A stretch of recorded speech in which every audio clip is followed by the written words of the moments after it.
হরে কৃষ্ণ, রাধে রাধে। আজকে আমাদের আলোচ্য বিষয় মুদ্রা প্রসঙ্গে। একটি বা দুটি মুদ্রা সম্পর্কে আজ আমরা একটু ধারণা নেব। মুদ্রা কি? যদিও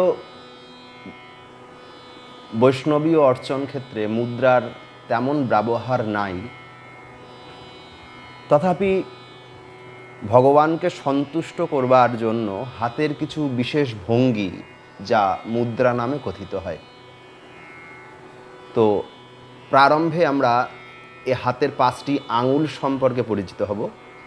এটা হচ্ছে বৃদ্ধাঙ্গুষ্ঠ, এটি তর্জনী, এটি মধ্যমা, এটা অনামিকা এবং এটি কনিষ্ঠা। করতল, এর দ্বারা বিভিন্ন মুদ্রা প্রদর্শিত হয়ে থাকেন। তো আমরা প্রথম দেখব অঙ্কুশ মুদ্রা। অঙ্কুশ শব্দে চাবুক। যেমন মাহুত হাতিকে অঙ্কুশ দ্বারা আঘাত করে, তো হাতের যে মুদ্রা সেই প্রকারের। এই মুদ্রা সাধারণত আহ্বানের ক্ষেত্রে আমরা ব্যবহার করে থাকি। তো সেই অঙ্কুশ মুদ্রায় দক্ষিণ হস্তের অনামিকা এবং কনিষ্ঠা আঙ্গুলিকে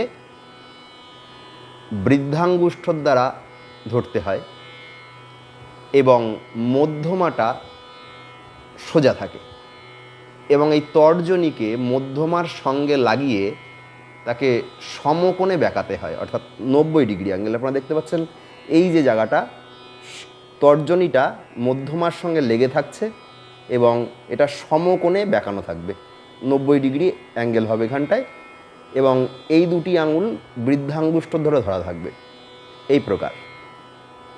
এইভাবে যাতে নখ জলে স্পর্শ না করে, এই তল দ্বারা জলকে স্পর্শ করে সপ্ত নদীকে এই জলপাত্রে আহ্বান করতে হয়। এই বিশেষ মুদ্রা হচ্ছে অঙ্কুশ মুদ্রা এ প্রকারে।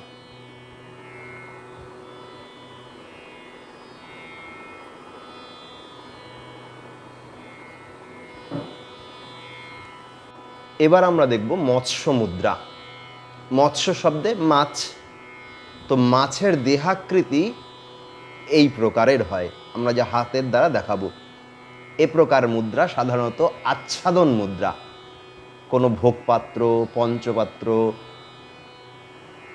পঞ্চপ্রদীপ আদিতে পূজার সামগ্রী দ্রব্যের উপর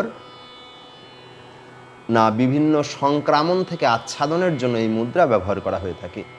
তো এর জন্য দক্ষিণ হস্ত অর্থাৎ ডান হাতকে উপর রেখে বাম হাতের করতল ডান হস্তের করতলের উপর স্থাপন করতে হয়। এ প্রকারে দেখতে পাচ্ছেন, এ প্রকারে স্থাপন করতে হয়। স্থাপন করার পর দুই হাতের বৃদ্ধাঙ্গুষ্ঠকে প্রসারিত করতে হবে। এভাবে প্রসারিত করে দেখুন আকৃতিটা একটা মৎস্যাকৃতি হয়েছে, মাছের দেহের আকৃতি। এবার মাছ তার সন্তরণ করে জলের মধ্যে কেমন করে, তার পুচ্ছ সঞ্চালন। এই বৃদ্ধাঙ্গুষ্ঠ দুটো এই পঞ্চপাত্র বা বিভিন্ন ভোগপাত্রের আদির উপরে যদি এ প্রকারে বৃত্তাকারে সন্তরণ করানো যায়, এই প্রকার মুদ্রাকে বলা হয় মৎস্য মুদ্রা। তো আজকের ভিডিও এ পর্যন্তই।